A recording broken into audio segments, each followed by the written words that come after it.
সকাল 7টা নাফ নদীর কোল ঘেঁষে নিভৃত এক পল্লী নামার খাল। নাফ নদী পেরিয়ে এই গ্রামে আশ্রয় নিচ্ছেন মিয়ানমারের নির্যাতিত রোহিঙ্গারা। তাদেরই একজন সদ্য নবজাতকের জন্ম দেয়া এই মা। মিয়ানমার থেকে পালিয়ে নাফ নদী পাড়ি দেওয়ার সময় তীব্র শীতের রাতে নৌকাতে জন্ম হয়েছে এই নবজাতকের। এমন দুর্যোগেও সবাইকে অবাক করে মায়ের উষ্ণতায় বেঁচে আছে শিশুটি। হাতে একটি রুটি নিয়ে বসেছিলেন সেই মা।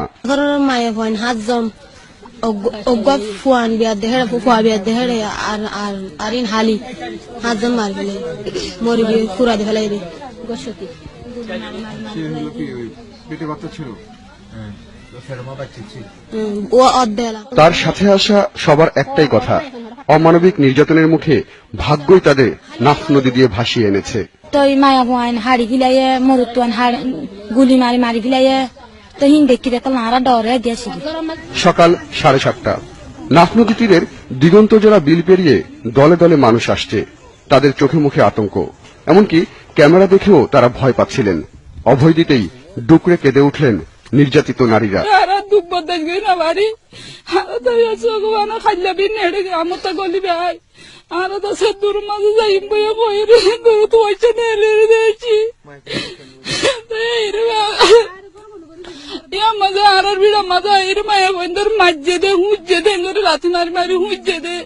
তার বাচ্চা কল খাইছে লাথি মারছে দে জুলুম করছে দে উগ্র মাইয়া পর খাঁচে 5 জন 3 জন 2 জন লবজন গিয়ে ফরান যার গিয়ে বেরিয়ানদের জুলুম করে তারা বদাস করি না পারি আরা দেশের ইয়ারে বদল দিয়ে বসে আরা ফরান আরে বললা আর ভাই আমি কাল জুলুম ভাই আমি কাল মারি ফেলে তো ফুরাই দিয়ে ফেলে এর দুয়ার ফুরাই দিয়ে ফেলাই। সদ্য সীমান্ত পেরিয়ে মিনাবাজারে এসে উঠেছেন মিয়ানমারের দুটি ইউনিয়নের 2 জন জনপ্রতিনিধি।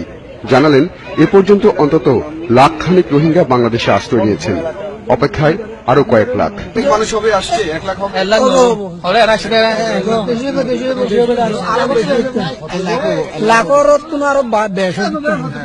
একই বক্তব্য স্থানীয়দেরও। আরো আমার 2-4 লাখ হবে বলে আশা করি না কি আর নাকি আরো বেশি কি আর নির্যাতন চলের না থাকে। হঠাৎ আসা রোহিঙ্গা জনগোষ্ঠীর এই ঢল নিয়ে দোটানায় পড়েছেন টেকনাফের মানুষ। তাদের আশ্রয় দেবেন নাকি দূরে ঠেলবেন তা স্পষ্ট নয় কারো কাছেই।